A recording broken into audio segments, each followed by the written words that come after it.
Good afternoon बच्चों। आज का टॉपिक है कंट्रोल एंड कोऑर्डिनेशन।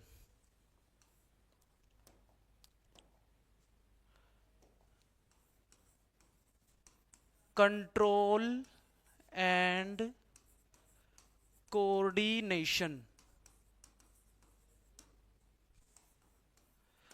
इसके अंदर अपन पढ़ने वाले हैं कि अपनी बॉडी के अंदर कैसे कंट्रोल होता है, एक टिश्यू दूसरी टिश्यू से कैसे कम्युनिकेट करता है, कैसे सिग्नल पहुंचाता है और कैसे कम्युनिकेशन होता है। अब दो तरीके हैं कम्युनिकेशन करने के लिए, कंट्रोल एंड कोऑर्डिनेशन के लिए। तरीके होते हैं दो। पहला होता है नर्वस सिस्टम के थ्रू,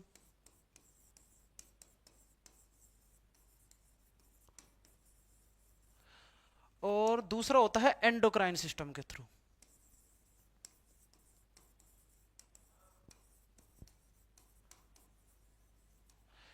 दूसरा होता है एंडोक्राइन सिस्टम। नर्वस सिस्टम के अंदर अपना आ जाता है ब्रेन। ब्रेन से पीछे क्या निकली हुई है? स्पाइनल कोड, जिसे स्पाइनल कोड जिसे मेरुदंड बोलते हैं हिंदी में। तो ये दोनों क्या करते हैं? कंट्रोल करते हैं। और ये किससे कंट्रोल होता है? न्यूरॉन सेल से, नर्व सेल से कंट्रोल होता है। एंडोक्राइन सिस्टम किससे कंट्रोल होता है? हार्मोन से कंट्रोल होता है। इसके अंदर क्या आ जाते हैं? ब्रेन आ जाता है। दूसरा क्या आ जाता है?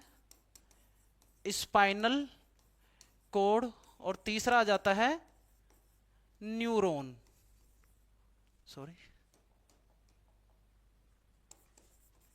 न्यूरॉन। ये सेल आ जाती है जो क्या करती है? ये इंफॉर्मेशन देने का काम करती है। एक सेल से दूसरी सेल, या एक टिश्यू से दूसरे टिश्यू तक इंफॉर्मेशन देने का काम करती है।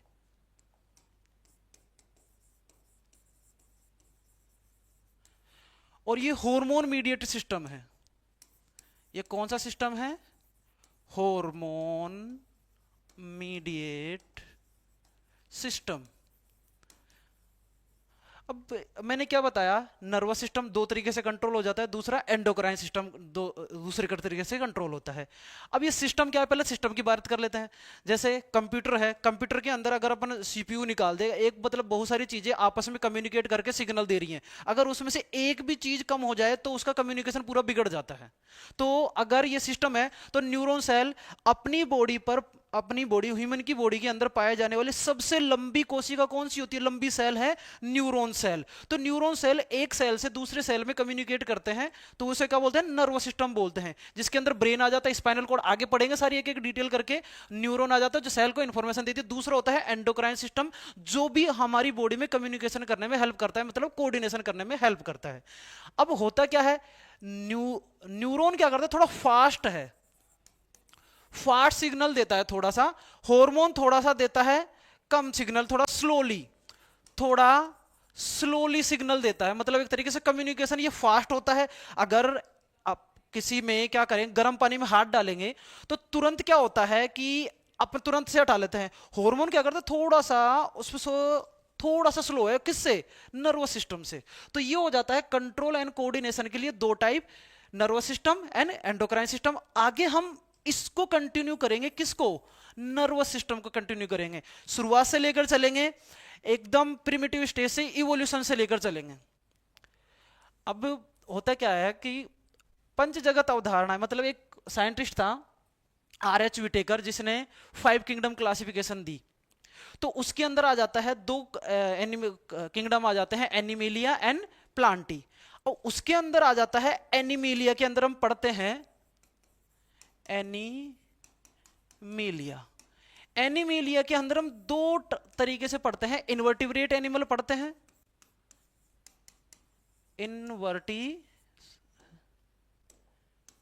इनवर्टिब्रेट्स, और दूसरा पढ़ते हैं वर्टिब्रेट्स शुरुआत से।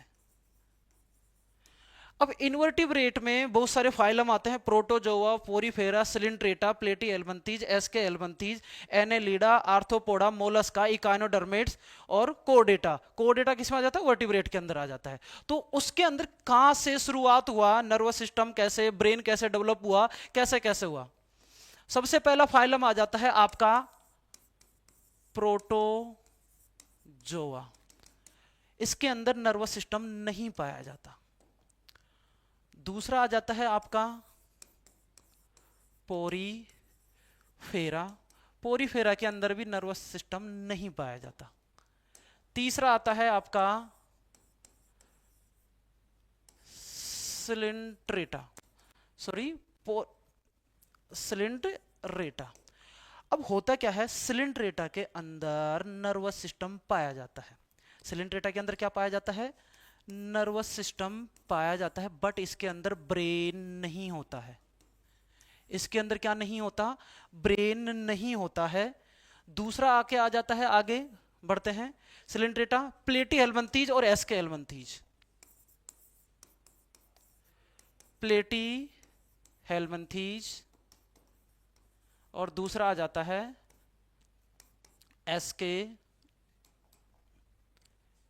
SK helminths. इसके अंदर क्या होता है, नर्वस सिस्टम तो मिलता है, बट यहां धीरे धीरे क्या हो जाता है, सिविलाइजेशन, यहां पर ब्रेन भी डेवलप हो जाता है। यहां पर क्या हो जाता है, ब्रेन भी। ब्रेन जिस प्रोसेस से बनता है उसे बोलते हैं सिविलाइजेशन वाली प्रोसेस, तो इसे क्या बोलते हैं, सिविलाइजेशन बोलते हैं। यहां पर प्रोटोजोआ, पोरीफेरा, सिलिंड्रेटा, प्लेटी हेलमंथीज और एसके हेलमंथीज। अब आता है एनेलिडा। इसके 5 नंबर पर क्या आता है, एनेलिडा। एनेलिडा के अंदर क्या होता है कि यहां पर वेल डेवलप नर्वस सिस्टम पाया जाता है, ब्रेन भी पाया जाता है। आर्थोपोडा, इसके बाद क्या आ जाता है, आर्थोपोडा। आर्थोपोडा के अंदर क्या होता है कि जो नर्व कोड होती है डबल होती है, जो नर्व कोड होती है पीछे वाली, इसमें क्या होती है, डबल नर्व कोड पाई जाती है इसके अंदर, डबल नर्व कोड। तो ये मैं इवोल्यूशन बता रहा हूं, किस तरीके से नर्वस सिस्टम इवोल्व हुआ, ब्रेन कैसे इवोल्व हुए। शुरुआत से यहीं पे से स्टार्ट करते हैं, फिर धीरे धीरे आगे डीपली चलेंगे। डबल नर्वस सिस्टम पाया जाता है। अब बात क्या होता है, आर्थोपोडा के बाद में आ जाता है इकाइनोडर्मिड्स। इकाइनोडर्मिड्स। अब बोलोगे कि सर ये तो डेवलप होता जा रहा है, तो डेवलपमेंट क्या होता है, डेवलपमेंट वही होता है कि कोई चीज ग्रो कर रही हो, अपनी शेप में चेंज कर रही हो और कुछ नए वर्क सीख रही हो, उसे क्या बोलते हैं, डेवलपमेंट। अब मैंने क्या कहा कि सब शुरुआत में नर्वस सिस्टम मिला, ब्रेन एब्सेंट था। दूसरी बार बोला नर्वस सिस्टम तो है, ब्रेन भी डेवलप हुआ, ये वाला एब्सेंट है। ध्यान रख लेना कि ये यहां पर नहीं मिलता। पूरी सिलिंड्रेटा के अंदर नर्वस सिस्टम तो मिलता है, बट ब्रेन नहीं मिलता। प्लेटी हेलमंथीज, एसके हेलमंथीज के अंदर क्या मिलता है, नर्वस सिस्टम मिलता है और ब्रेन भी डेवलप होने लग जाता है धीरे धीरे। अब होता क्या है, इकाइनोडर्मेट्स में क्या होता है, थोड़ा सा समझना कि ब्रेन डेवलप हो रहा है, तो मतलब इवोल्यूशन से क्या होता है कि ये कभी क्या नहीं होगा, एक्सटिंक्ट नहीं होगा, डिसअपीयर नहीं होगा, विलुप्त नहीं होगा। अब इसमें क्या होता है कि इसमें नर्वस सिस्टम तो मिलता है, बट यहां पर ब्रेन एब्सेंट होता है। किसके अंदर, इकाइनोडर्मेट्स के अंदर ब्रेन एब्सेंट होता है। वहां पर भी एब्सेंट था और यहां पर भी एब्सेंट है। तो ये क्या हो जाता है, पूरा वो आगे इवोल्यूशन का कोई प्रोसेस है, तो वो आगे समझ में आ जाएगा कि सर ये कहां से, ब्रेन यहां तो एब्सेंट था, फिर धीरे डेवलप हुआ, फिर वापस से कैसे डिसअपीयर हो गया, एब्सेंट कैसे हो गया। ठीक है, तो ये सारा चीज किस में है, इसके अंदर evolution of brain and nervous system के अंदर। अब आ जाती है कि नर्वस सिस्टम को बांट लेते हैं, थोड़ा डिवाइड कर लेते हैं। नर्वस सिस्टम पहले मैंने क्या बताया, नर्वस सिस्टम कैसे कंट्रोल करता है, और एंडोक्राइन से हमें बॉडी कंट्रोल होती है, पहली चीज। तो दूसरा मैंने क्या बताया कि इनका इवोल्यूशन कैसे हुआ है, कहाँ कहाँ सबसे पहले कहाँ मिले, फिर कैसे डेवलप, ब्रेन कहाँ सबसे पहले कहाँ मिला, सिविलाइजेशन सबसे पहले कहाँ हुआ, इकाइनोडर्मेट्स में नर्वस सिस्टम तो मिलता है, फिर ब्रेन नहीं मिलता है। ठीक है, अब आता है कि पहले इसके टाइप देख लें, क्लासिफिकेशन देख लेते हैं, नर्वस सिस्टम का क्लासिफिकेशन।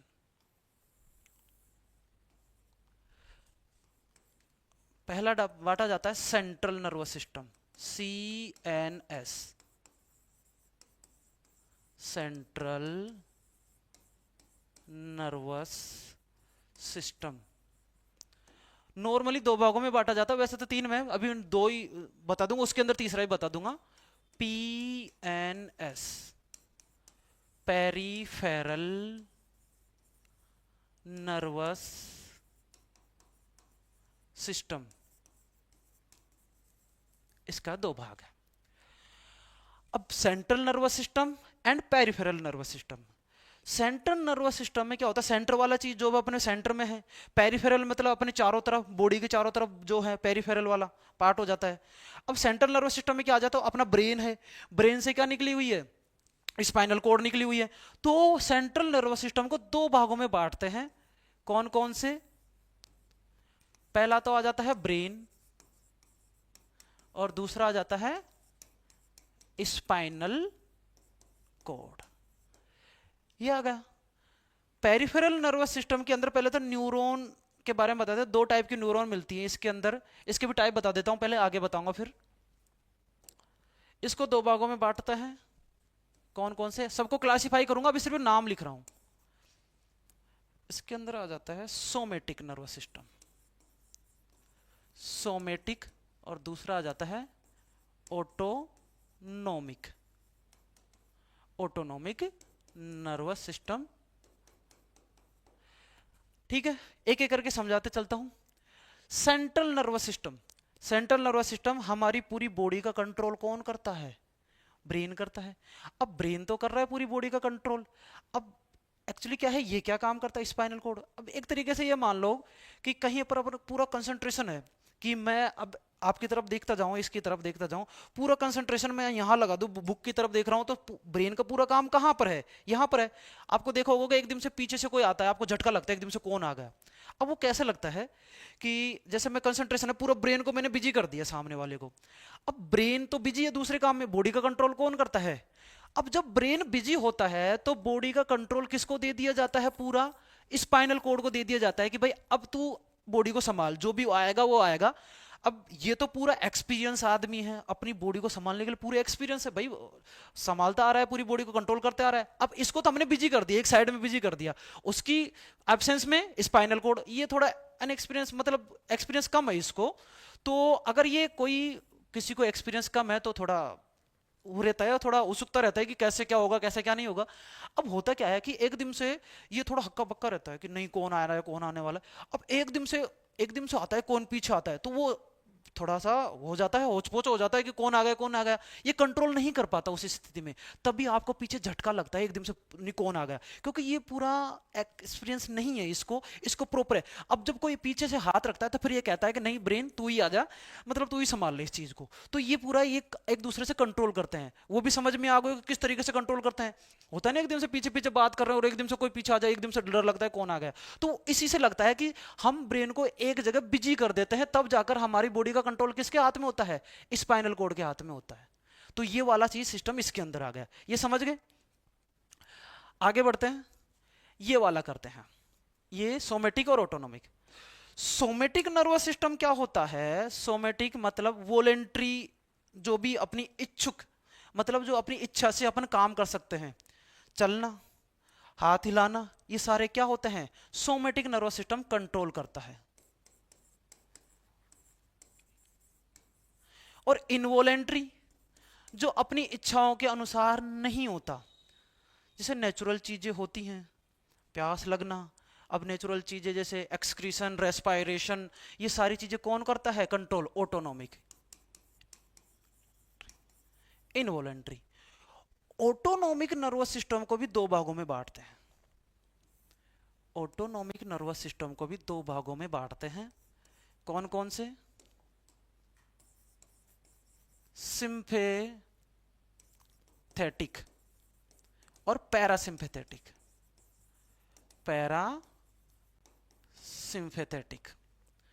दो भागों में बांट दिया। अब ये क्या कंट्रोल करते हैं, एक चीज सपोज करो कि इसको समझाने का थोड़ा सा मैं दूसरा एक्साइटमेंट पहले तो लिख देता हूं इसको, कि ये एक्साइटमेंट लेवल को बढ़ाता है, एक्साइटमेंट, और ये उसको एनर्जी को कंजर्व करता है, एनर्जी कंजर्व। होता क्या है एक्साइटमेंट, जैसे कि एक सपोज करो, थोड़ा सा रात को आप 12 बजे अकेले छत पे हो, वैसे ही सपोज कर लो, कहीं पे भी सपोज कर लो रात को। भाई भूतों से सबको डर लगता है। अब भूतों से सबको डर लगता है कि एकदम से छन छन की आवाज आई, आपको भाई कोई नहीं है घर में और आप छत पे ऊपर हो, अब डर तो लगेगा भाई, डर तो लगेगा, तो थोड़ा आपके रोंगटे खड़े हो जाएंगे, पसीने आने लग जाएंगे, एक्साइटमेंट होगी कौन है कौन है। छन छन धीरे धीरे ऊपर आवाज आ रही है, किसकी, पायल की आवाज आ रही है छत पे, सपोज कर लो, वैसे ही कोई वो नहीं है। अब सपोज करो रात को अकेले हो तो धीरे धीरे पास आ रही है और भी आवाज पास आ रही है, तो वो एक्साइटमेंट थोड़ा बढ़ जाता है, एनर्जी लेवल बहुत बढ़ जाता है इसमें। तो उसको कौन कंट्रोल करता है? सिंपेथेटिक। और एकदम से अब बिल्कुल पास आ गई आवाज, रात को बिल्कुल अकेले हैं, कोई नहीं है, एकदम से आपने देखा पीछे कोई हाथ रखता है, आपका एक्साइटमेंट लेवल और बढ़ जाता है, और पीछे मुड़कर देखते हो तो नहीं कि है तेरी तो, ये तो घर का ही आदमी, मतलब भाई लगा लो कोई से भी, मतलब बिना मेकअप के जब भी है लगा लिया। अब ये, अब देखने के बाद आपको क्या लगता है कि वो एनर्जी लेवल खत्म हो गया कि नहीं, इतनी देर से मैं तो एनर्जी लेवल बढ़ा रहा था, बढ़ रही थी या कुछ भी, तो वो एक्साइटमेंट लेवल था। अब देखने के बाद एकदम से नहीं कि ये तो अपने घर का ही आदमी है, तो वो एनर्जी लेवल कम हो जाता है। तो इसको तो कंट्रोल करता है सिंपैथेटिक नर्वस सिस्टम, और इसको कंट्रोल करता है, एनर्जी लेवल कंजर्व कौन करता है, मतलब पूरा डिक्रीज कर देता है, पैरासिम्पैथेटिक नर्वस सिस्टम। तो ये सिस्टम किसका आ जाता है? इसका आ जाता है। तो ये आपका दोनों तरीके से रहा, ये वाला नर्वस सिस्टम, ये वाला है। अब पेरिफेरल नर्वस सिस्टम में भी क्या होता है? पेरिफेरल नर्वस सिस्टम में दो टाइप की नर्व पाई जाती हैं, यही बता देता हूं, दो टाइप की नर्व मिलती हैं, कौन कौन सी, इसी के अंदर बता रहा हूं। दो टाइप की नर्व मिलती है, सेंसरी और मोटर। सेंसरी नर्व क्या होती है कि हमारी मसल से कोई भी अगर नर्व है, वो मैसेज को, इंपल्स को कहां पहुंचा रही है? सेंट्रल नर्वस सिस्टम में पहुंचा रही है, अपनी बॉडी से कहां पहुंचा रही है? सेंट्रल नर्वस सिस्टम में पहुंचा रही है कोई भी, तो उसे क्या बोलते हैं? सेंसरी नर्व बोलते हैं, उसका क्या बोलेंगे? Sensory nerve. और दूसरा मोटर नर्व क्या होती है? अगर सेंटर, भाई अगर होता क्या है कि अगर गर्म पानी में अपन हाथ लगाएं तो इंपल्स तो जाएंगे, मैसेज तो जाएगी, इंफॉर्मेशन जाएगी कहां? सेंट्रल नर्वस सिस्टम में। तो जो लेकर जाती है उसको क्या बोलते हैं? सेंसरी न्यूरॉन बोलते हैं, नर्व या न्यूरॉन। अब मोटर न्यूरॉन क्या होती है? मोटर, अब यहां तो पहुंच गया, अभी तक तो हमें, जब ये जा रहा है वो इंपल्स की, वो गर्म पानी है, तब तक तो हमें नहीं पता, बट वो वापस भी तो आता है पता लगाने के लिए मसल्स के पास, तो वो कौन करता है? वो करता है मोटर न्यूरॉन, इसे क्या बोलते हैं? Motor neuron. तो ये तो सेंसरी न्यूरॉन और ये मोटर न्यूरॉन। तो ये चीज है पूरा क्लासिफिकेशन किसका? सेंट्रल नर्वस सिस्टम का, मतलब सॉरी नर्वस सिस्टम का पूरा क्लासिफिकेशन है, सेंट्रल नर्वस सिस्टम और पेरिफेरल नर्वस सिस्टम का क्लासिफिकेशन है। अब होता क्या है कि हम शुरुआत करेंगे यहां से, पहले स्ट्रक्चर की बताऊंगा, ब्रेन के बारे में बताऊंगा, न्यूरॉन के स्ट्रक्चर के बारे में बताऊंगा। पहले ब्रेन के बारे में बता देता हूं। ब्रेन के हमारे अंदर क्या होता है कि क्रेनियम नाम की एक हड्डी होती है, ये वाला पूरा ये है ना पूरा, तो ये क्या होता है? हमारे क्रेनियम नाम की हड्डी होती है, 8 बोन का एक ग्रुप होता है ये। कितने बोन का? 8 बोन का एक ग्रुप होता है, जिसे क्रेनियम बोलते हैं।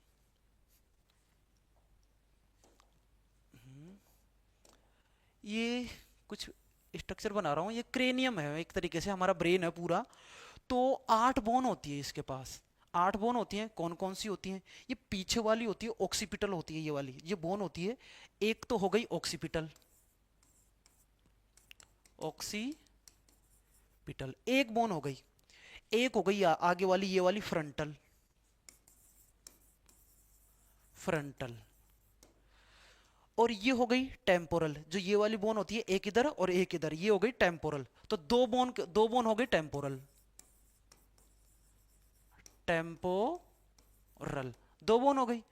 उसके बाद में कौन सी आती है? पैराइटल, जो ये वाली तो टेम्पोरल हो गई, ये वाली क्या हो जाती है? पैराइटल हो गई, ये वाली जो ये लास्ट में होती है, ये वाली पैराइटल। दो बोन कौन सी हो गई? पैराइटल। अब होती है स्पिनोइड, ये वाली क्या होती है? स्पिनोइड होती है ये वाली, ये क्या होती है? स्पिनोइड, जो नाक के यहाँ होती है, स्पिनोइड होती है। ये दो होती हैं, ये भी कितनी होती हैं? दो होती हैं, दो स्फीनोइड। और दो क्या होती हैं जो यहां पर होती है, ये वाली जो हमारी आंख के चारों तरफ है, ये इथिनोइड। इनको क्या बोलते हैं? इथिनोइड, इथिनोइड बोलते हैं। कितनी हो गई? 8 हो गई, 2 4 6, जी सर, 6 फ्रंटल, ऑक्सीपिटल, एक फ्रंटल एक ऑक्सीपिटल, दो टेम्पोरल, दो पैराइटल, एक स्पिनोइड और एक इथिनोइड हो जाती है। मतलब टोटल छह, छह तो ये हो जाएंगी, दो चार, ये मतलब थोड़ा गड़बड़ है, चार पाँच छः सात आठ, आठ होंगी। मतलब ये एक एक होती है, सॉरी ये एक एक होती है, इस ये पूरी एक होती है, सॉरी मैं हाँ थोड़ा करेक्शन करना चाहता हूँ, ये पूरी एक होती है। इस तरीके से बोन लगी हुई नहीं अंदर ये वाली, तो ये पूरी एक ही डली हुई, ये भी एक ही डली हुई है। मैंने यहाँ पर दो दो लिख दिया था, ये एक होती है ये भी एक होती है। टोटल 8 बोन हो गई, एक बोन ये, एक बोन ये, दो ये और एक एक ये। तो टोटल 8 बोनों का एक ग्रुप होता है जिसका, जिसे क्या बोलते हैं, क्रेनियम, जो हमारे पूरे ब्रेन को कवर करके रखता है, प्रोटेक्शन देता है ब्रेन को। ठीक है, इतना समझ में आया ब्रेन के बारे में। अब ये तो क्रेनियम बोलते हैं इनको।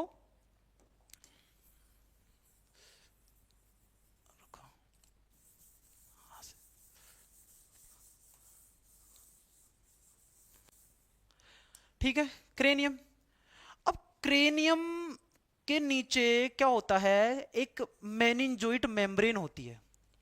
अभी आराम से एक एक सिंपल एक एक लाइन क्लियर करके चलेंगे, ऐसा नहीं है कि बिल्कुल रखेंगे। तो ये तो क्या हो गया, ये वाला ये ब्रेन का पार्ट हो जाता है, ये ब्रेन का पार्ट हो जाता है। और ये क्या हो जाता है, क्रेनियम। ये क्या है, क्रेनियम। अब भाई ये बोन है, अगर पूरा ब्रेन बोन से कनेक्ट रहेगा, पूरी तरीके से अगर कनेक्ट रहेगा बोन, तो इन्फेक्शन हो जाएगा। तो इन्फेक्शन से बचने के लिए इसके बीच में एक मेम्ब्रेन पाई जाती है, यहां पर एक मेम्ब्रेन पाई जाती है ब्रेन से और किससे, क्रेनियम से सेपरेट करने के लिए एक मेम्ब्रेन पाई जाती है जिसका नाम है मेनिनजोइट, मेनिनजोइट मेम्ब्रेन। मेनिनजोइट मेम्ब्रेन ये क्या करती है कि अगर ये तो आपका ब्रेन है और ये मार्कर क्या समझ लो, मेनिनजोइट मेम्ब्रेन है ये वाला। तो अगर ये दोनों आपस में कनेक्ट हो जाएंगे तो इन्फेक्शन हो जाएगा ब्रेन के अंदर, और इन्फेक्शन हो जाएगा तो फिर डिजीज हो जाएगी। तो अगर उस इन्फेक्शन से बचने के लिए, डिजीज बचने के लिए, अगर वो डिजीज हो जाती है इससे, अगर इन्फेक्शन होने के लिए, तो उसे मेनिनजोइट डिजीज भी बोलते हैं। इसका नाम क्या है, मेनिनजोइट डिजीज। दूसरी बात, अब बात कर लेते हैं थोड़ा सा, बोलते क्यों हैं कि सरकार बोलती है हमेशा कि हेलमेट लगाओ। हेलमेट क्यों बुलाओ, कि हमारा बॉडी का कंट्रोल कौन करता है, पूरा ब्रेन करता है। कौन करता है, पूरा ब्रेन करता है बॉडी का कंट्रोल। और सरकार हेलमेट लगाने की क्यों बोलती है, आजकल होता क्या है कि हेलमेट लगाया जाता है सिर्फ पुलिसों से बचने के लिए, अपनी सुरक्षा के लिए कम ही लगाते हैं लोग। तो ये तो गलत बात है। अब होते क्या है कि अपनी बॉडी, ब्रेन किसका बना होता है, न्यूरॉन सेल का बना होता है ना। किसका बना होता है, न्यूरॉन सेल का बना होता है। अब ये न्यूरॉन सेल के अंदर एक इसकी क्या होती है, खासियत होती है कि ये डिवाइड नहीं कर सकती, इसके अंदर सेल डिवीजन नहीं होता। इसके अंदर क्या नहीं होता, सेल डिवीजन नहीं होता। अब सेल डिवीजन नहीं होगा तो फिर आगे वो नंबर भी नहीं बढ़ेंगे इसके, किसके, अब पूरा ब्रेन अपन का किसका बना होता है, न्यूरॉन सेल का बना होता है। सेल डिवाइड नहीं होंगे तो फिर कुछ भी नहीं होगा, और रिकंस्ट्रक्शन नहीं होगा इसके अंदर, भाई ग्रोथ नहीं हो पाएगी। वैसे अगर मान लो कि लग गई यहाँ पर शरीर में लग गई, एक्सीडेंट हुआ, हेलमेट नहीं है किसी के पास, अगर सही इस पे लग गई, ब्रेन के ऊपर लग गई, तो फिर वो रिकंस्ट्रक्शन नहीं हो पाएगा ब्रेन। तो होता क्या है कि इसके अंदर क्यों नहीं होता, पहला तो रिकंस्ट्रक्शन, इसके अंदर इसकी कोशिकाओं के अंदर सेंट्रोसोम नहीं पाया जाता, सेंट्रोसोम नहीं पाया जाता। अब होता क्या है कि सेंट्रोसोम नहीं पाया जाता तो सेल डिवीजन नहीं होगा। अब होता क्या है कि सवाल होना चाहिए कि अगर ये सेल डिवीजन नहीं करता, सरकार इसीलिए तो बोलती है कि एक बार लग गई, अगर ब्रेन के अंदर लग गई तो फिर वो पूरा काम खत्म है, क्योंकि इसके ये सेल डिवीजन नहीं कर पाती। अधिक सबसे ज्यादा सेल डिवीजन होता है हमारे लीवर के अंदर। होता क्या है कि मूवियों में देखते हो, मूवियों में क्या होता है कि पेट में चाकू घुस देते हैं, वो रिकंस्ट्रक्शन कर लेता है, तुरंत जीवित रह जाता है हीरो। हीरो तो हमेशा जिंदा रहता है, उसकी छोड़ो। बट वैसे तो अगर कोई पेट के अंदर अगर चाकू डाल रहे हैं ना, तो वो रिकंस्ट्रक्शन कर लेता है लीवर। तो सबसे ज्यादा रिकंस्ट्रक्शन की कैपेसिटी होती है लीवर के पास, और बिल्कुल नहीं होती न्यूरॉन सेल के पास। और हमारा ब्रेन न्यूरॉन सेल का ही बना होता है। ठीक है, इसी वजह से सरकार बोलती है कि अगर इसको बचा लिया तो पूरा शरीर बचा लिया, तो पूरा कंट्रोल भी यही करता है, और यही चीज है। दूसरी चीज मैं बोलूं, आपने ये सुना होगा कि ब्रेन कैंसर, कैंसर क्या होता है कि अगर अगर एक कोशिका लगातार सेल डिवीजन करने लग जाए और अपने नंबर बढ़ाने लग जाए, अनकंट्रोल मैनर में क्या करने लग जाए, सेल डिवीजन करने लग जाए, उसे बोलते हैं कैंसर। अब मैंने क्या कहा कि ये तो सेल डिवीजन कर ही नहीं पाती। क्यों नहीं कर पाती? क्योंकि इसके अंदर तो सेंट्रोसोम पाया ही नहीं जाता। अब होता क्या है कि आपने सुना होगा कि ब्रेन कैंसर, कैंसर तो ये होता है ना कि भाई ब्रेन कैंसर हुआ है किसी के अंदर। अब ब्रेन कैंसर कैसे होगा कि न्यूरॉन सेल के अंदर तो कैपेबिलिटी नहीं है सेल डिवीजन करने की। और कैंसर होता है कि सेल डिवीजन करने को क्या बोलते हैं, अनकंट्रोल मैनर में अगर सेल डिवीजन हो रहा है तो वो क्या बोलते हैं, मैनर, वो सॉरी कैंसर बोलते हैं। अब होता क्या है कि ये 90% ब्रेन का पार्ट बनाती है ये वाली, और 10% पार्ट बनता है किसका, ब्रेन का 10% भाग बनता है ग्लियल सेल का। ग्लियल सेल का आगे बताऊंगा ये अभी। ग्लियल सेल क्या करती है, सपोर्टिंग सेल बोलते हैं इनको। क्या बोलते हैं, सपोर्टिंग सेल, सपोर्टिंग सेल बोलते हैं, सपोर्टिंग सेल बोलते हैं। और इसे नॉन एक्साइटेबल सेल भी बोलते हैं, नॉन एक्साइटेबल सेल्स। और रिपेयर करती है, ये रिपेयर करने का काम करती है न्यूरॉन को। तो 10% ये अपना ब्रेन इन कोशिकाओं का बना होता है। ग्लियल सेल के अंदर भी 4 सेल आती हैं, अभी नाम बता दूंगा। एक का एस्ट्रोसाइट, माइक्रोग्लियल, पेंडाइमल और ओलिगोडेंड्राइट या माइलिन शीथ। तो ये सारी चीज किसकी बनी होती है, ग्लियल सेल के अंदर आती हैं। अब ग्लियल सेल के अंदर, इन्हीं के अंदर क्या होता है, कैंसर की कैपेबिलिटी। तो इन्हीं के अंदर होने के बाद में यही सेल डिवीजन करती हैं, और ये सेल डिवीजन करती है तभी जाकर हमारे अंदर ब्रेन कैंसर होता है। न्यूरॉन अब सेल डिवीजन नहीं करती। क्यों नहीं करती, सेंट्रोसोम। समझ में आ गया होगा कि ब्रेन कैंसर कैसे होता है। भाई ब्रेन पूरा बस किसका बना होता है, न्यूरॉन सेल का। कितना, 90% बना होता है, 90%। और 10% किसका बना होता है, ग्लियल सेल का बना होता है। तो कैंसर होता है वो ग्लियल सेल के अंदर ही होता है। ठीक है, ये समझ में आ गया। दूसरी चीज अभी थोड़ा कॉमन चीज होती है कि कम्युनिकेशन वाली बात कर रहे हैं। एक न्यूरॉन दूसरे न्यूरॉन को सिग्नल पहुंचाती है। अब एक न्यूरॉन दूसरे न्यूरॉन को सिग्नल पहुंचाती है। अब सिग्नल पहुंचाने के लिए सिग्नल्स ही होंगे। अब सिग्नल्स होते क्या है कि सोडियम, सोडियम एक आगे बताऊंगा, एसिटाइल कोलिन भी होता है एक सिग्नल पहुंचाने के लिए। तो सोडियम क्या करता है, सिग्नल पहुंचाने का काम करता है एक न्यूरॉन से दूसरे न्यूरॉन के पास। एक न्यूरॉन से दूसरे न्यूरॉन के पास क्या करता है, सिग्नल पहुंचाने का काम करता है। अभी वैसे ही बना रहा हूं है ना। तो ये एक न्यूरॉन है, ये दूसरी न्यूरॉन। तो एक भाई एक दूसरे से अटैच नहीं होती है न्यूरॉन, एक इसके अंदर गैप रहता है। दोनों न्यूरॉन के बीच में क्या रहता है, एक गैप रहता है। ड्राइंग मत समझना ऐसे, ड्राइंग अच्छी है वैसे तो बना लूंगा भी, अब देखना। इसे बोलते हैं साइनेप्टिक नोड, साइनेप्टिक नोड। ये क्लेफ्ट, सॉरी इसको बोलते हैं क्लेफ्ट, साइनेप्टिक क्लेफ्ट। दो न्यूरॉनों के बीच का जो स्पेस होता है एक दूसरे से कनेक्ट नहीं होती, साइनेप्टिक क्लेफ्ट बोलते हैं इसको। अब ये सोडियम यहां से एक एसिटाइल कोलिन होता है और दूसरा सोडियम होता है। सोडियम होता है तो एक दूसरे से मैसेज कम्युनिकेट करने में आसानी होता है। अब गर्मियां आ रही हैं, गर्मियों के अंदर क्या होता है, पसीना निकलता है। पसीने से क्या निकलता है, सोडियम बाहर आ जाता है। कभी क्या होता है कि ज्यादा पसीने आने से बेहोशी आ जाती है। अब बेहोशी क्यों आती है, ज्यादा पसीने आने पर, पसीने आए तो सोडियम तो निकल रहा है बाहर। अब सोडियम बाहर निकल रहा है तो अपनी सेल क्या कर रहे हैं, कम्युनिकेट नहीं कर पाएंगी, और वो पूरा कम्युनिकेशन नहीं पहुंचाती। तो क्या हो जाता है, पूरा डाउन हो जाता है, पूरा बॉडी का कंट्रोल पूरा डाउन हो जाता है और वो बेहोशी की हालत हो जाती है। ठीक है, सोडियम पसीने ज्यादा आने की वजह से, यही यही बात होती है इसके अंदर।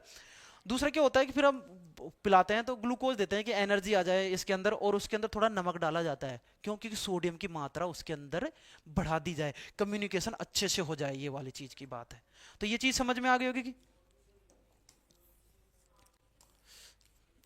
मिटाना भी थोड़ा। ठीक है, तो ये हो गया इसका बात। अब आते हैं कि नर्वस सिस्टम के अंदर 2 टाइप की सेल पाई जाती हैं। एक्साइटेबल सेल, अभी वो सारी चीज आ जाएंगी। सेल के बारे में बात कर लेते हैं कि इसके अंदर कौन कौन सी सेल पाई जाती है। नर्वस सिस्टम सेल 2 टाइप की सेल पाई जाती है। क्या होता है कि पहला तो इनको बोलते हैं एक्साइटेबल सेल, एक्साइटेबल सेल। दूसरा होता है non excitable cell, non excitable cell. ठीक है, एक्साइटेबल सेल हो गई। एक्साइटेबल सेल में आती है नर्व सेल। इसके अंदर सिर्फ एक ही सेल आती है जिसका क्या नाम है, नर्व सेल, यही सेल आती है, यही इंपल्स जनरेट कराती है, कंडक्ट कराती है और ट्रांसमिशन भी यही कराती है, nerve cell. Non excitable cell क्या होती हैं कि नर्व सेल जो होती है उसको रिपेयरिंग में हेल्प मिलती है, रिपेयर कराने में काम आती है। पहले मैं क्या बताऊंगा, नर्व सेल की स्ट्रक्चर बताऊंगा, उसके बाद में 4 टाइप की जो सेल हैं वो चीज बताऊंगा। पहले अभी मैं बताने वाला हूं, बनाने वाला हूं नर्वस सिस्टम की स्ट्रक्चर पूरी तरीके से, क्या क्या इसके अंदर मिलता है। एक एक लाइन समझ लेना अच्छे से। होता क्या है, ये रहा, ये लो,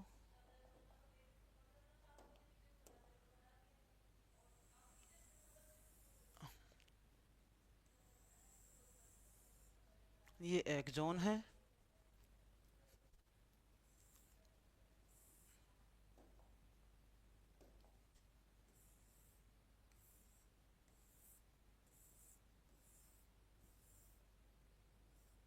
हम्म,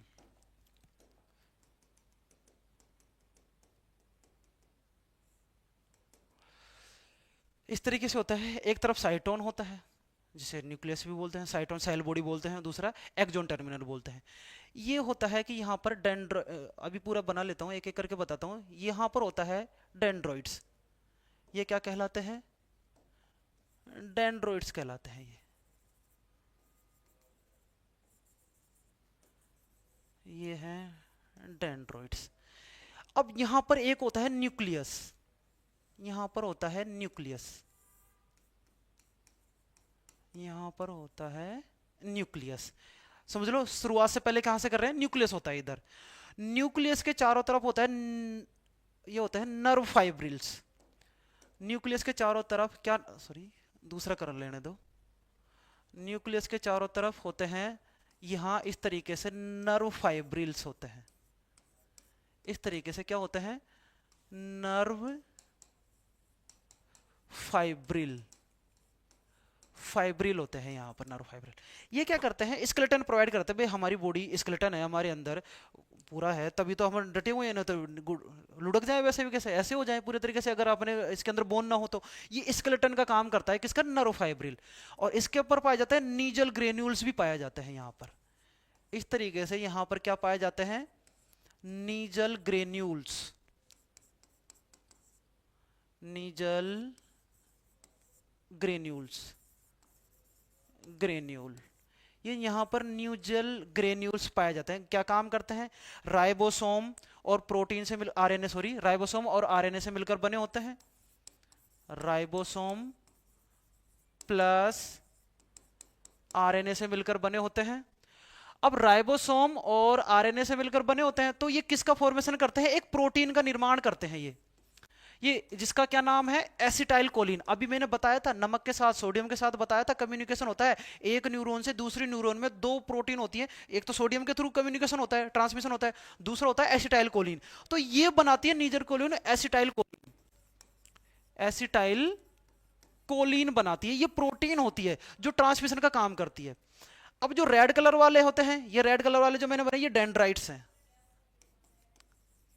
डेंड्राइट्स। अब होता क्या है कि इंपल्स कहां आते हैं, इंपल्स आते हैं डेंड्राइट्स के थ्रू, अंदर जाते हैं इंपल्स। ये इंपल्स ये डेंड्राइट्स के थ्रू कहां गए, अंदर आ गए ये वाले, ये इंपल्स आते हैं ये इस तरीके से। अब न्यूक्लियस है, ये इंपल्स इस तरीके से आ रहे हैं, अंदर जाएंगे भाई, इसे बोलते हैं सेल बॉडी। सेल बॉडी से न्यूक्लियस इंपल्स जा रहे हैं और इस तरह से ट्रांसमीटर होते हैं किसमें, एक्सॉन टर्मिनल की साइड में। अब एक्सॉन टर्मिनल की साइड में, और ये क्या होता है, न्यूक्लियस के ऊपर जो बॉडी होती है उसे पेरी न्यूक्लियस बोलते हैं। जो न्यूक्लियस के चारों तरफ स्ट्रक्चर होती है उसे पेरी न्यूक्लियस बोलते हैं, और इसे साइटोन नाम दे देते हैं। तो साइटोन क्या रहा, ये साइटोन होता है, ये क्या होता है, साइटोन होता है। इस साइड में इतनी स्ट्रक्चर होती हैं कि यहां पर से इंपल्स आया, डेंड्राइट से दोनों तरीके के इंपल्स आते हैं, रिसीव होते हैं। एक्सटर्नल वाले इंपल्स भी इससे रिसीव होते हैं, और एक्सटर्नल वाले इंपल्स, इंटरनल और एक्सटर्नल। इंटरनल वाला अपनी बॉडी से कोई भी इंपल्स जनरेट हो रहा है वो इसी के थ्रू जाता है, ये बाहर से कोई इंपल्स आ रहा है तब भी इसी के थ्रू जाएगा, वो अंदर जाता है। ये होता है साइटोन, पूरा क्या होता है, साइटोन ये न्यूक्लियस है, और ये वाला पूरा ये बॉडी की स्ट्रक्चर है, किसकी, सेल बॉडी की स्ट्रक्चर। अब यहां पर जनरेट, सबसे पहले जनरेट कहां से शुरू होता है, इंपल्स का जनरेट शुरू स्टार्ट कहां से होता है, यहां से, जिसे एक्सॉन हीलॉक बोलते हैं, एक्सॉन हीलॉक बोलते हैं। यहां पर एक्चुअल में स्टार्ट यहीं से होता है इंपल्स, यहां तो आ गया पर जनरेट यहां से स्टार्ट, जनरेट यहां से होता है इंपल्स। तो ये पूरा क्या है, एक्सॉन है पूरा, ये तो बॉडी हो गई पूरी, सेल बॉडी हो गई, और ये क्या है पूरा एक्सॉन है ये, इसके अंदर भी बहुत सारी स्ट्रक्चर आएंगी, और लास्ट में जाकर क्या होता है, एक्सॉन टर्मिनल। ये क्या होता है एक्सॉन, ये सिग्नल मैं यहां बना देता हूं सिग्नल अभी, ये एक्सॉन टर्मिनल होगा, ये एक्सॉन है। अब इसके अंदर कुछ प्लाज्म भरा होता है, यहां पर कुछ छोटा छोटा इसके अंदर कुछ प्लाज्म भरा होता है, तो इसे बोलते हैं एक्सोप्लाज्म। इसे क्या बोलते हैं, एक्सोप्लाज्म बोलते हैं। जो एक्सोप्लाज्म जिसके अंदर भरा रहता है उसे एक्सोलेमा बोलते हैं। इसे क्या बोलते हैं, एक्सोलेमा बोलते हैं, एक्सोलेमा बोलते हैं।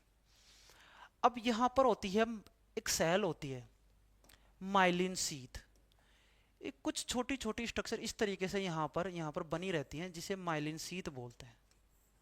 दोनों तरफ से बना रहा हूं,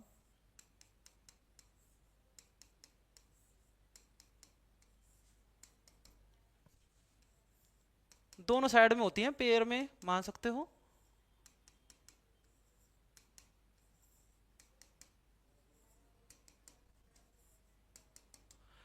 ये क्या है, माइलिन शीथ, इसके ऊपर क्या है, माइलिन शीथ।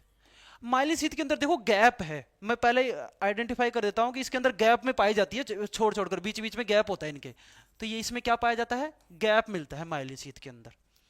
माइलिन शीथ हो गई। माइलिन शीथ के चारों तरफ कुछ छोटी छोटी कोशिकाएं भी होती हैं, इस तरीके से यहां पर हो गई, ये वाली हो गई, ये वाली हो गई। अब जो सेल है तो उसके ऊपर प्लाज्मा मेम्ब्रेन के लायक कुछ तो स्ट्रक्चर होगी कवर करने के लिए, यहां पर ये माइलिन, कुछ सेल होती है, अभी नाम बताऊंगा इनका क्या है, और इनके यहां पर ये इस तरीके से कवर करके रखती है, ये वाला इस तरीके से ये कवर करके रखती है, और इसे ये तो क्या हो जाता है माइलिन शीथ। और ये जो सेल होती हैं इसे बोलते हैं श्वान सेल, श्वान सेल बोलते हैं। और ये कंटिन्यूस होता है, इसके अंदर देखो पूरा कंटिन्यूस है, कंटिन्यूस लगातार है, ये गैप में है, ये लगातार है, वो पूरी तरीके से दिख रही है आपको स्वान सेल। और जो स्वान सेल की जो मेम्ब्रेन होती है, ये वाली लेयर होती है, इसे न्यूरोलेमा बोलते हैं। इसे क्या बोलते हैं, न्यूरोलेमा बोलते हैं इसको, इसको क्या बोलते हैं, न्यूरोलेमा बोलते हैं। तो अगर सीक्वेंस वाइज से देखें तब भी बात बन जाती है कि सबसे अंदर क्या है आपका एक्सोप्लाज्म, एक्सोप्लाज्म के बाहर क्या है एक्सोलेमा, एक्सोलेमा के बाहर क्या है माइलिन शीथ, माइलिन शीथ के बाहर क्या है स्वान सेल, स्वान सेल के भी बाहर क्या है न्यूरोलेमा। तो ये सीक्वेंस बन जाता है। कभी कभार नीट में पूछ लेता है, किस तरीके सीक्वेंस भी पूछ लेता है, भाई सीक्वेंस कन्वर्ट कर देगा तो इस वजह से सीक्वेंस भी पूछ लेता है ये वाला। और जो ये गैप है, ये वाला गैप, इनके बीच में जो गैप है ये वाला, नोड ऑफ रेनवियर बोलते हैं इसको, नोड ऑफ रेनवियर। जो एक्चुअल में सिग्नल का ट्रांसमिशन होता है इन्हीं के ही थ्रू होता है, इनके थ्रू नहीं होता है। अब बात आता है ये एक्सॉन टर्मिनल, एक्सॉन टर्मिनल। अब ये एक्सॉन टर्मिनल आ गया ये वाला। अब सेल बॉडी, एक्सॉन और एक्सॉन टर्मिनल, साइनेप्टिक नोड भी बोलते हैं यहां पर, वो साइनेप्टिक क्लेफ्ट होता है। तो आगे मैं थोड़ा रिवर्स कर रहा हूं आगे इस स्ट्रक्चर को आगे समझाने के लिए कि ये वाला यहां से यहां होता है। अब होता क्या है कि यहां से ये वाला साइटोन ही होगा यहां पर, इस तरीके से ये वाला या न्यूक्लियस हो जाएगा, ये ग्रेन्यूल्स हो जाएंगे। तो ये वाला जो बीच का स्थान है इनका दोनों के बीच का, ये वाला और ये वाला, इसे साइनेप्टिक क्लेफ्ट बोलते हैं, साइनेप्टिक क्लेफ्ट बोलते हैं। तो ये क्या होता है कि दोनों के बीच का गैप है, तो ये एक मैसेज ट्रांसमिशन होता है। यहां से मैसेज क्या क्या ट्रांसमिशन होता है एक न्यूरॉन से, पहला तो होता है सोडियम नॉर्मली, और दूसरा होता है एसिटाइल कोलिन, और भी मैंने बताया था सोडियम का क्या महत्व है कि पसीने से अगर सोडियम ज्यादा निकल गया तो फिर उसके बाद पे क्या हो जाएगा, बेहोशी आ जाती है, मतलब कम्युनिकेशन नहीं हो पाता, एक न्यूरॉन दूसरे न्यूरॉन को सिग्नल नहीं पहुंच पाएगी तो कम्युनिकेशन कैसे हो पाएगा। तो एक्चुअल में पूरी ये क्या हो जाती है आपकी न्यूरॉन सेल की स्ट्रक्चर, ब्रेन की बताऊंगा अभी पूरी, एक्चुअल में पूरी ब्रेन दिखती कैसे है, एक एक मैं कोशिश यही करूंगा कि पहली बार देखो तो वो उसमें याद हो जाए आपको ये वाली सारी स्ट्रक्चर। तो ये पूरा क्या है, न्यूरॉन की स्ट्रक्चर है। अब मैंने क्या बताया था, दो टाइप की सेल बताई थी, कौन कौन सी, दो टाइप की सेल मैंने उसके अंदर बताई थी, ये वाली ऊपर देखो, पहली बताई थी नर्वस सिस्टम की सेल, एक्साइटेबल सेल, जिसके अंदर नर्व सेल मैंने बता दी। दूसरी क्या आती है, non excitable cell. Non excitable cell के अंदर क्या होता है, ये रिपेयर में काम करती है, अभी मैंने बताया था ग्लियल सेल। तो इसको क्या दूसरा नाम क्या है, ग्लियल सेल भी कहते हैं इसको, ग्लियल सेल भी कहते हैं। अब होता क्या है कि 1-1.5 किलो के समथिंग हमारे ब्रेन का वेट होता है, थोड़ा 1.5 किलो के समथिंग। तो ऐसा होता है आपके दिमाग में कि नहीं 1.5 किलो वजन लेके घूम रहे हैं हम तो अपने शरीर के ऊपर, होता है, महसूस होता है, क्यों नहीं होता, क्योंकि वहां पर सेरेब्रो स्पाइनलो फ्लूइड, सेरेब्रो एक फ्लूइड होता है, सेरेब्रो स्पाइनलो फ्लूइड CSF, वो हमारे ब्रेन को हल्का बनाने लग जाता है।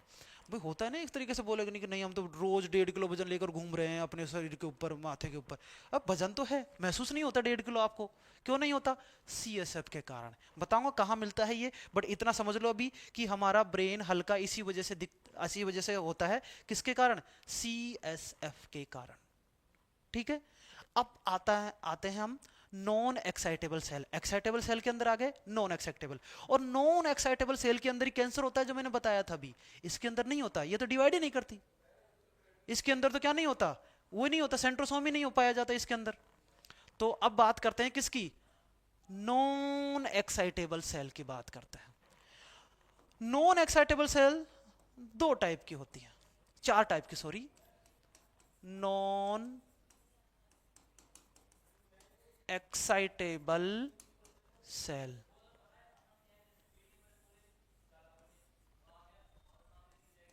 नॉन एक्साइटेबल सेल चार टाइप की होती है, एक एक करके अच्छे से बताऊंगा। एस्ट्रोसाइट, माइक्रोग्लियल,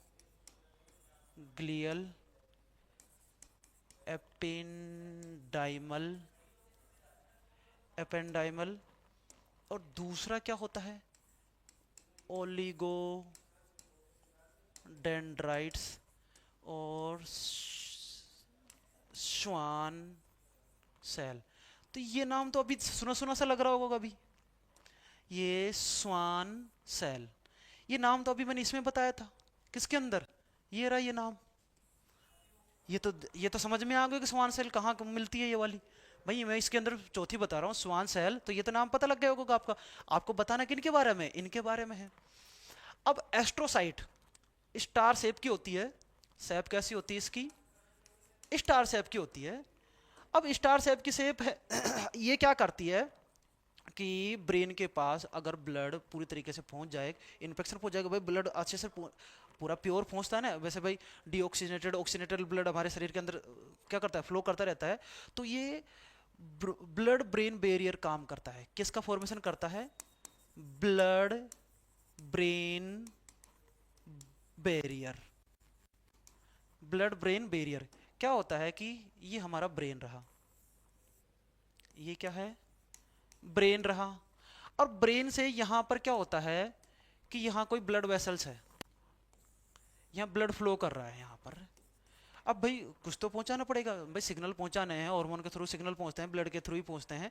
तो अगर यहां पर ब्लड को यहां पर ट्रांसमिट कराना है तो यहां पर एस्ट्रोसाइट सेल यहां पर बनी रहती है, यहां पर एक बैरियर का काम करती है यहां पर, ये ब्लड ब्रेन बैरियर। तो ये इसका काम करती है, कौन बनाता है, एस्ट्रोसाइट सेल ही यहां पर होती हैं, जो सेलेक्टिव पार्ट होता है, सेलेक्ट करके ही ब्रेन ब्लड को ब्रेन के अंदर तक पहुंचाती है। भाई वैसे तो पूरा पूरा अंदर सब कुछ चला जाए तो दिक्कत हो जाएगी ब्रेन के अंदर, भाई एक एक माइनर माइनर पार्ट होते हैं। तो ये काम तो ये करती है, किसका, एस्ट्रोसाइट सेल का। माइक्रोग्लियल सेल क्या करती है, ओनली सिर्फ प्रोटेक्शन प्रोवाइड कराती है, माइक्रोग्लियल सेल क्या करती है? प्रोटेक्शन प्रोवाइड कराती है, ओनली सिर्फ प्रोटेक्शन प्रोवाइड कराती है। अब माइक्रोग्लियल सेल, एपेंडेमाइल सेल क्या करती है? जो अभी मैंने बताया था ना, CSF, सेरेब्रो स्पाइनल फ्लूइड, जिससे हमारा ब्रेन क्या होता है, हल्का होने लग जाता है, थोड़ा बहुत हल्का महसूस होता है इसकी वजह से। तो इसको बनाने का, इसको रिमूव करने का, इसको एंटर कराने का, मतलब थोड़ा फॉर्मेशन करने का सारा काम ये करती है एपेंडेमाइल सेल। ठीक है, अब एपेंडेमाइल सेल भी हो गई। अब और ओलिगोडेंड्राइट क्या होती है, और स्वान सेल भी क्या होती है? ये स्वान सेल क्या करती है? माइलिन शीथ का फॉर्मेशन करती है। किसका करती है? माइलिन शीथ का फॉर्मेशन करती है। ये भी करती है माइलिन शीथ का तो फॉर्मेशन, दोनों करती हैं। ओलिगोडेंड्राइट अलग है, स्वान सेल अलग, वैसे तो एक ही है बट अलग अलग कैसे वो भी बता रहा हूं मैं अभी। अलग अलग इसीलिए है ये, अलग अलग इसीलिए है कि ये ओलिगोडेंड्राइट सेल तो सेंट्रल नर्वस सिस्टम, मतलब ओनली सिर्फ ब्रेन और स्पाइनल कोड दोनों के अंदर अगर स्वान सेल बन रही है, अगर दोनों के अंदर कोई स्वान सेल है, सॉरी माइलिन शीथ, तो ओलिगोडेंड्राइट तो क्या करती है? सेंट्रल नर्वस सिस्टम की माइलिन शीथ का फॉर्मेशन करती है। और स्वान सेल क्या करती है? पेरिफेरल नर्वस सिस्टम की माइलिन शीथ का फॉर्मेशन करती है। दोनों है, oligodendrite central nervous system, myelin sheath का फॉर्मेशन करेगी। ओके ओके, ठीक ठीक ठीक, ठीक है, माइलिन शीथ का फॉर्मेशन कर लेगी। और माइलिन शीथ, और ये पेरिफेरल नर्वस सिस्टम के अंदर माइलिन शीथ का फॉर्मेशन कर लेगी। अब होता क्या है, मैंने नॉन एक्साइटेबल सेल 4 सेल बताई। होता क्या है कि नॉन एक्साइटेबल सेल अब वैसे बनती किससे, मैंने कल डेमो क्लास में मैंने बताया था कि जर्म लेयर तीन टाइप की होती है, एक्टोडर्म, एंडोडर्म, मीजोडर्म। तो पूरा नर्वस सिस्टम बनता है एक्टोडर्म सेल से, एक्टोडर्म जर्म सेल से पूरा नर्वस सिस्टम बनता है। बट एक्सेप्शन में एक सेल आ जाती है, ये वाली सेल, जिसका ओरिजिन कैसे होता है? मीजोडर्म से होता है। ये एक छोटी छोटी चीजें होती हैं जो हमेशा नीट में पूछी जाती हैं, ये वाली चीजें, मीजोडर्म से इसका ओरिजिन होता है। वैसे भाई सवाल पूछा जाए तो ये क्या हो जाएगा इसके अंदर, भाई किससे ओरिजिन होता है नर्वस सिस्टम का? एक्टोडर्म से। बट का माइक्रोग्लियल सेल मीजोडर्म से ओरिजिन होती है। तो आज के लिए इतना ही, बाकी कल देखते हैं। आज के लिए टाइम की असुविधा के कारण थोड़ा सा आज कंप्लीट करूंगा, अभी ब्रेन के भी स्ट्रक्चर बनाने वाला था, कल पढ़ाते हैं ब्रेन की स्ट्रक्चर। धन्यवाद।